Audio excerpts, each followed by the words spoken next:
తెలంగాణలో లక్షల మంది సెలబ్రేట్ చేసుకునే ఈ బోనాలు ఎలా స్టార్ట్ అయ్యాయో తెలుసా? బోనాలు అనేది తెలంగాణ కల్చర్ ని రిప్రజెంట్ చేసే ఒక బిగ్గెస్ట్ ఫెస్టివల్. ఈ ఫెస్టివల్ ని మహంకాళి అమ్మవారికి గ్రాటిట్యూడ్ గా సెలబ్రేట్ చేస్తారు.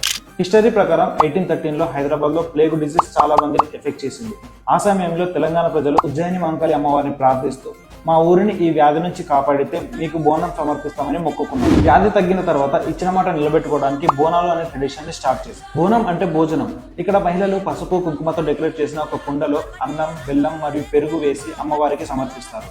ఇది గ్రాటిట్యూడ్ కి ఒక పెద్ద సింబల్. బోనాల్లో ఇంకొక స్పెషల్ అట్రాక్షన్ పోతురాజు.